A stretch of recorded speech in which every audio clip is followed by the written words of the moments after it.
माय माऊली नमस्कार. 18 पुराणातील एक पुराण श्री ब्रह्म वर्त पुराण महात्म्य कथासार अभिवाचन करत आहे. अध्याय 23. प्रथम श्री विष्णूला नमस्कार करून प्रारंभ करते. भाग 57. अनिरुद्धाची कथा. अनिरुद्ध अचानक दिशेनासा हल्ला.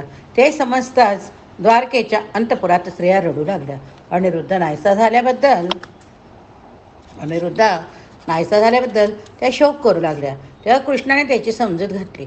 अनिरुद्धाला परत आणण्याचे आश्वासन दिले. त्याप्रमाणे श्रीकृष्ण गरुडावर बसून सात्विकी आणि बाकीचे वीर त्यामागून अनिरुद्ध या शोधण्यासाठी निघाले. त्यांना बातमी समजली की अनिरुद्ध शोणितपुरात आहे. तेव्हा ते शंकराने रक्षित असलेल्या शोणितपुराकडे निघाले. इकडे चित्रलेखा शोणितपुरात पोहोचले. तेव्हा तिने अनिरुद्धाला झोपेतून जागे केले. त्यानंतर तिने त्या स्नान करावयास सांगून उत्तमोत्तम अलंकार देऊन सजवले. अशा रीतीने अनिरुद्धास तयार करून ती त्याला गुप्तपणे अंतपुरात घेऊन गेली. तेथे पोचता तिने उषेलाही उठवले आणि तयार व्हायला सांगितले. त्याप्रमाणे उषा तयार झाली. एक शुभ क्षणी मग चित्रलेखीने उषा अनिरुद्ध यांची भेट करून दिली. त्या पतिव्रता उषेने आपल्या भावी पतीचे दर्शन घेताच ती विगत ज्वर झाली. म्हणजे तिला ज्वर झाल्यासारखे वाटू लागले. गंधर्व विवाहाच्या विधीने अनिरुद्ध याने तिचे पाणी ग्रहण केले. मग ते दोघे दीर्घकाळ क्रीडा करीत राहिले. त्या महालात एका रक्षकाला ही बातमी समजताच त्याने ती बाणासुराला जाऊन सांगितले. रक्षकाने भीत सांगितले की ती बातमी ऐकून बाणासूर रागवला.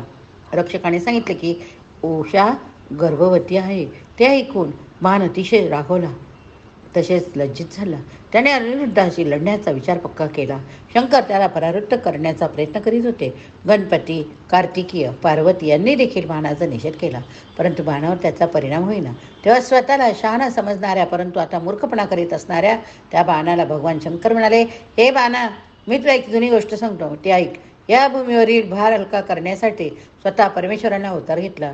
तो अवतार द्वारकेत राहत आहे. तो अनेक दुष्टांना ठार करणारा वासुदेव. मी स्वतः ब्रह्मदेव विष्णू हे त्या परमात्म्याकडचे अंश. आता वासुदेवाचा पुत्र प्रद्युम्न असून त्याचा पुत्र म्हणजे अनिरुद्ध. तो इतका शूर आहे की त्रिलोक्यमधील तो एका क्षणात नष्ट करू शकेल. त्याच्या तोडीचा शूर पुरुष देव दैत्यात नाही. ज्या दोघांकडे सारखं ऐश्वर्य असते किंवा ज्या दोघांचे बल सारखे असते त्या दोघातच मैत्री किंवा विवाह होऊ शकतो. तुझे पिता दैत्यराज बली अतिशय पराक्रमी, परंतु त्याला देखील एका क्षणात पाताळात पोचवणारा जो वामन होता तो देखील ह्याच परमेश्वराचा अंश होता, हे लक्षात ठेव. शंकराच्या ह्या उपदेशाचा किंवा पार्वती, कार्तिकेय, गणपतीच्या सांगण्याचा बाणावर काही परिणाम झालेला दिसला नाही. अतिशय रागावलेला बाण रथात बसून अनिरुद्धाच्या दिशेने निघाला. तेव्हा पार्वतीने त्याला आशीर्वाद दिला. गणपती शंकराने बाणाचे स्तवन केले. शंकराच्या आज्ञेने स्कंद कार्तिकेय सेनापती होऊन बाणाबरोबर निघाला. त्याबरोबर आत भैरव एकादश रुद्र हे देखील अनिरुद्धाशी लढण्यास आपापली शस्त्रे घेऊन निघाली. पार्वतीने एक दूत अनिरुद्धाकडे पाठवला. त्या दूताने पार्वतीचा निरोप अनिरुद्धाला सांगितला. हे वत्सा, पार्वती देखील निरोप ऐक. पार्वतीचा, तू युद्ध करण्यासाठी आता तयार हो, बाहेर जा. ऐकून उषा भयभीत झाली. उषेने पार्वतीची प्रार्थना केली, हे महामाये, माझ्या प्राणेश्वराचे आपण रक्षण करा. आपण तर सर्वांची माता आहात. यानंतर अनिरुद्ध आपले शस्त्र घेऊन उषेने दिलेल्या रथात बसून त्या बाहेर आला. तेव्हा त्याला युद्ध करण्यास सज्ज असलेला बाण दिसला. रागाने बाणाचे दोन्ही डोळे आणि चेहरा लाल झाला. तो म्हणाला, हे महादुष्टा, तू नीतिशास्त्राला पूर्णपणे परका. तू चंद्रवंशात कुलांगार म्हणूनच जन्मलेला दिसतोय. तुझ्या पित्याने शंभराला ठार केले. त्याची पत्नी पळवली. त्याचाच मुलगा तू. त्यामुळे तू असे वागत आहे, आपल्या कुळाचा घात करीत आहे. इतके बोलल्यावर बाणाने कृष्णाची निंदा केली. शेवटी तो म्हणाला, त्या अधर्मी कृष्णाबद्दल काय सांगू, आणि तो तुझा आजोबा, तेव्हा तुझे कुळच कसे आहे ते पहा. हे बोलणे ऐकून अनिरुद्ध अतिशय रागावला. त्याने बाणासुराच्या खवचट बोलण्याला तसेच प्रत्युत्तर दिले. शेवटी तो म्हणाला, मी देखील काही नीतीला सोडून वागलो नाही. मी तुझ्या कन्येशी गंधर्व विवाह केला तेव्हा ती माझी पत्नी. माझ्याकडे यात काही दोष लागत नाही. तेव्हा आता तुझी लढण्याची इच्छा असेल तर मी लढण्यास तयार आहे. कुभांड नावाचा एक मंत्री बाणाच्या बाजूने लढत होता. त्याने देखील अनिरुद्धाची अतिशय निर्वचना केली आणि तो त्याच्यावर आपले शस्त्र उचलून धावून गेला. त्या दोघांचे भयंकर युद्ध झाले. त्यात अखेरीस कुमांडाने आपले दिव्य दिव्य त्रिशूळ अनिरुद्धावर फेकले. अनिरुद्धाने अर्धचंद्र बाण सोडून त्याचे तुकडे तुकडे केले. तेव्हा त्याने एक सूर्यासारखी तेजस्वी शक्ती अनिरुद्धाला फेकून मारली. परंतु अनिरुद्धाने वैष्णव अस्त्र सोडून ती शक्ती नष्ट केली. पण एक नारायण शस्त्र शत्रूने सोडलेले पाहून अनिरुद्धाने शस्त्र खाली ठेवले. हात जोडून नारायण अस्त्राची स्तुती करायला सुरुवात केली. ते नारायण अस्त्र काही काळ आकाशात तेजाने टळपळत राहिले. नंतर शांत झाले. आता मात्र अनिरुद्धाने आपली महान तलवार हाती घेतली. तो कुमांडाच्या रथावर उडी मारून चढला. कुमांडाचे घोडे त्याने ठार केले. त्या पाठोपाठ त्याचा रथी ठार झाला. रथाची मोडतोड केली. अखेरीस कुमांडाचे मस्तक उडवले. सुभद्र कुमांड रथातून खाली पडलेला पाहून बाण अनिरुद्धावर अग्निबाण बाणांचा वर्षाव करीत चालून राहिला. अनिरुद्धाने अग्निबाण सोडून ते बाण जाळून टाकले. बाणाने ब्रह्मास्त्र सोडले. अर्थातच अनिरुद्धाने ब्रह्मास्त्र सोडून तोंड दिले. तेव्हा बाणाने रावण पाशुपात अस्त्र जपण्यास सुरुवात केली.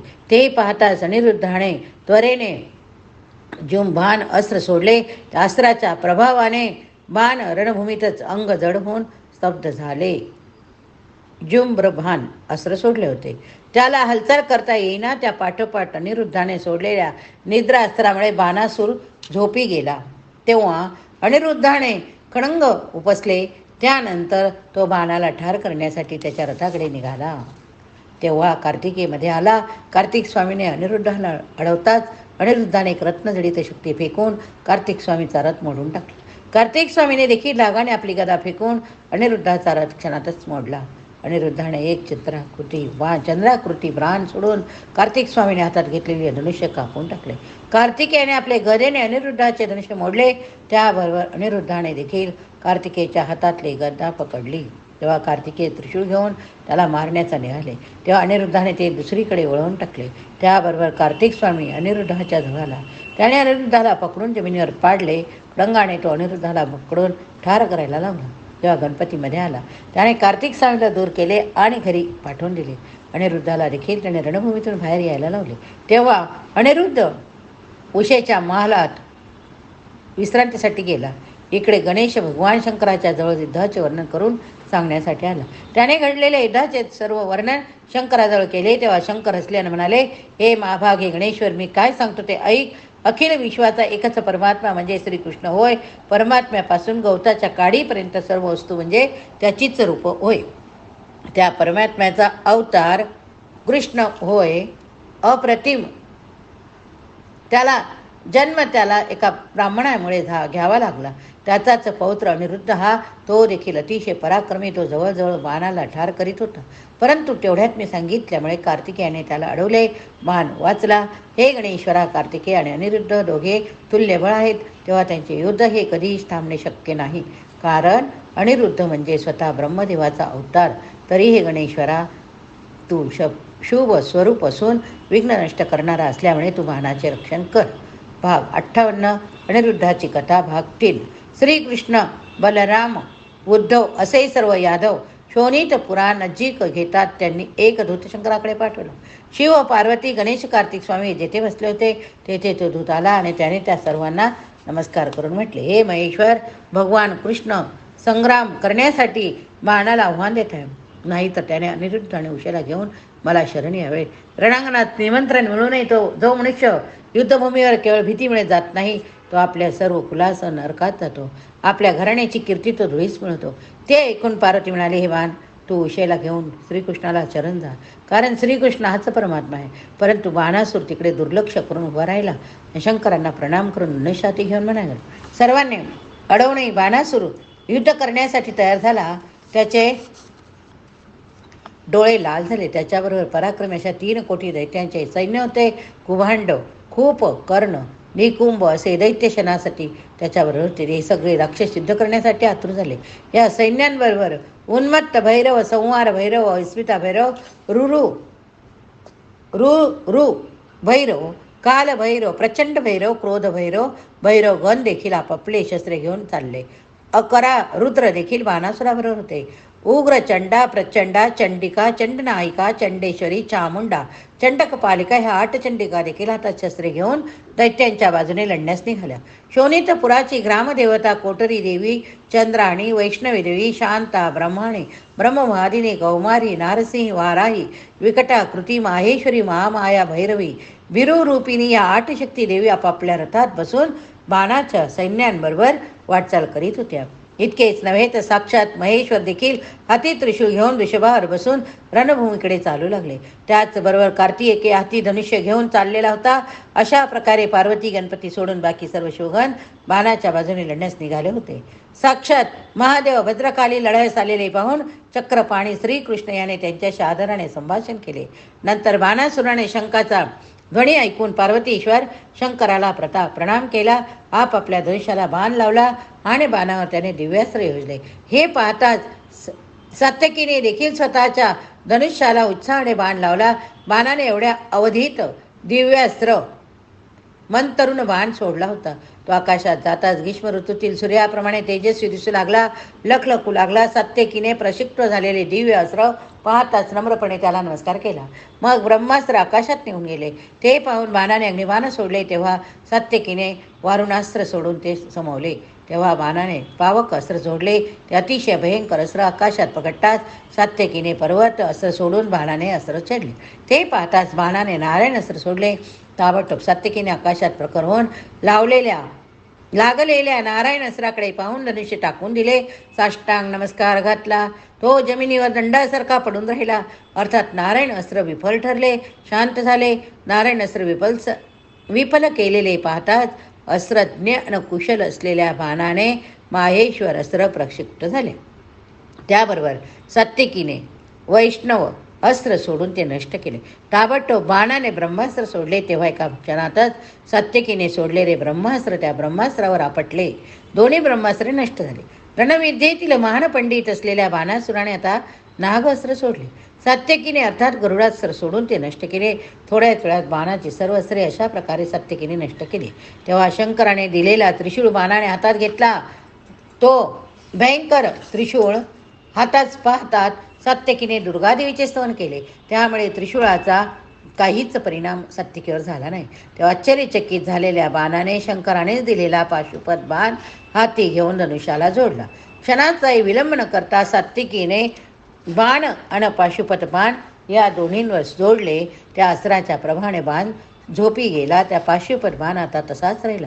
हे पाहताच कार्तिकी स्वामीने बाणावर अर्धचंद्र बाण मारला. परंतु हे पाहणाऱ्या प्रद्युम्नाने एक बाण सोडून कार्तिक स्वामीचा बाण तोडून टाकला. तेव्हा प्रातकालीन सूर्याप्रमाणे दिसणारी गदा स्कंद कार्तिकेयाने सात्यकीवर फेकली. अर्थात प्रद्युम्नाने वैष्णव अस्त्राने ती भयंकर गदा नष्ट केली. तेव्हा स्कंदाने अतिशय त्वरेने नारायण अस्त्राचा जप करून ते प्रद्युम्नावर सोडले. प्रद्युम्नाने नारायण अस्त्रास नमस्कार करून जमिनीवर लोटांगण घातले. तेव्हा नारायण अस्त्र शांत झाले. कार्तिक स्वामीने नंतर प्रलय अग्नीसारखे तेजस्वी शक्ती प्रद्युम्नावर सोडली. तेव्हा त्यावर नारायण अस्त्रच सोडून प्रद्युम्नाने ती छिन्न भिन्न केली. त्यावर रागवलेल्या कार्तिक स्वामीने ब्रह्मास्त्र सोडले. ते शांत करण्यासाठी प्रद्युम्नाने सुद्धा ब्रह्मास्त्र सोडले. तेव्हा अतिशय रागाने कार्तिक स्वामीने पाशुपत अस्त्र सोडण्यासाठी धनुष्याला बाण लावला. अर्थात युद्धभूमीवर चपळ असलेल्या प्रद्युम्नाने निद्रास्त्र सोडून कार्तिकी आणि त्याचे पाशुपत अस्त्र दोघांनाही झोपवले. कार्तिक स्वामीला एक प्रकारे पराभूत झालेला पाहून भद्रकाली रागाने आपल्या रथात बसून पार्वतीजवळ गेले. तिने पार्वतीला घडलेली हकीकत सांगितली. तेव्हा पार्वतीने कार्तिक स्वामी बाण या दोघांनाही शत्रूच्या अस्त्राच्या प्रभावातून जागे केले. तेव्हा कार्तिकीय बाण दोघेही मोठ्या तयारीने रथात बसले.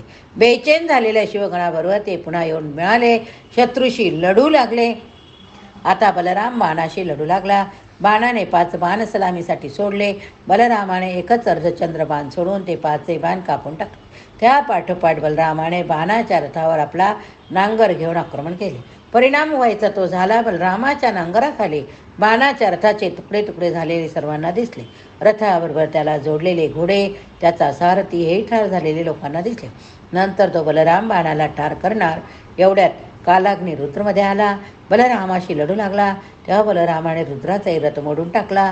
त्यानंतर बलरामाने आपल्या रथाचे घोडे, सारथी देखील मारलेला पाहून कालाग्नी रुद्राने ज्वर नावाचे अस्त्र बलरामावर सोडले. त्याबरोबर सर्व यादवांवर सोडले. कृष्ण सोडून सर्वांना त्या सराचा प्रभाव त्रास देऊ लागला. सगळेजण तापाने फणफणले. तेव्हा कृष्णाने वैष्णव ज्वर सगळीकडे सोडला. या वैष्णव ज्वराने प्रत्येक यादवाच्या शरीरात घुसलेला माहेश ज्वर नष्ट केला. मग त्या रणभूमीत वैष्णव माहेश ज्वर यांचे युद्ध एक मोर्चावर आले. अखेरीस ज्वराचा पराभव झाला आणि तो निशिष्ट झाला.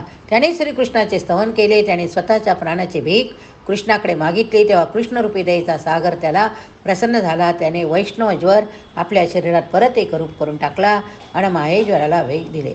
मग कृष्णाला नमस्कार करून तो ज्वर रणभूमीतून दूर निघून गेला.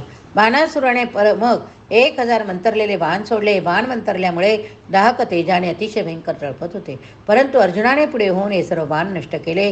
ते पाहताच बाणाने एक तीव्र तेज असलेली शक्ती अर्जुनावर फेकली. तेव्हा अर्जुनाने एकाच बाणाच्या शक्तीचे छेदन लिहिलेले केले. तेव्हा बाणाने पाशुपत अस्त्र सोडले. शेकडो सूर्याचे तेज असलेले ते संहारक अस्त्र पाहून ते विश्वाचा संहार करणारे अस्त्र निष्फळ करायला पाहिजे असा विचार श्रीकृष्णाने केला. त्याने आपले सुदर्शन चक्र हातात घेतले. 1000 दाते असलेले चक्र गरगरत श्रीकृष्णाच्यातून सुटले. त्याने पाशुपत अस्त्र घेतलेला बाणांचा हात छेदून टाकला. त्याबरोबर पाशुपत अस्त्र पशुपती शंकराकडे परत गेले. बाणाचा हात मात्र रणभूमीत खाली पडला. बाणाच्या शरीरातून रक्ताचे लोटच्या लोट रणभूमीत वाहू लागले. बाणासूर निचेष्ट होऊन अतिशय दुःखाने रणभूमीत खाली पडले. तेव्हा भगवान शंकर पुढे आले. त्यांनी बाणासुराला पितृप्रेमाने पोटाशी धरले. शंकराच्या डोळ्यातून जे अश्रू वाहिले त्याचे एक मोठे पवित्र सरोवर झाले. करुणा सागर शिवाने बाणासुराला पुनरुज्जीवन दिले. तेव्हा बाण उठून उभा राहिला. बाणाला घेऊन शिव कृष्णाजवळ गेले. शंकराने बाणाला कृष्णाच्या चरणावर घातले. बाणाने शिव आणि कृष्ण या दोघांची स्तुती गायली. तेव्हा श्रीकृष्णाने मृत्यूला जिंकणारे ज्ञान बाणाला घडवले. आपला हात त्याच्या मस्तकावर ठेवून त्याने बाणाला आशीर्वाद दिला. नंतर बाणाने आपली कन्या उषाईचा अनिरुद्धास अर्पण केले. उषेबरोबर त्याने अनेक डाग दागिने, हत्ती, घोडे, दासी, गायी, वासरे, रत्न, माणके, हिरे, मोती, सोन्याची भांडी, तलम वस्त्रे सर्व काही भेट दिली. मग शंकराची अनुमती येऊन श्रीकृष्ण बाकी सर्व यादव आणि उषेसह द्वारकेस परतले. तेथे पोचल्यानंतर द्वारकेत मोठा मंगल महोत्सव झाला. बरीच दाण्यानं भोजने यादवांनी घडवली. या ठिकाणी हा भाग संपला. पुढील भागात आपण शृगालाची कथा बघूया. हरये नमः. पुराणां सर्वशास्त्राणां प्रथमं ब्रह्मणः स्मृतम् उत्तमं सर्वलोकानां सर्वज्ञानोपपादकम्.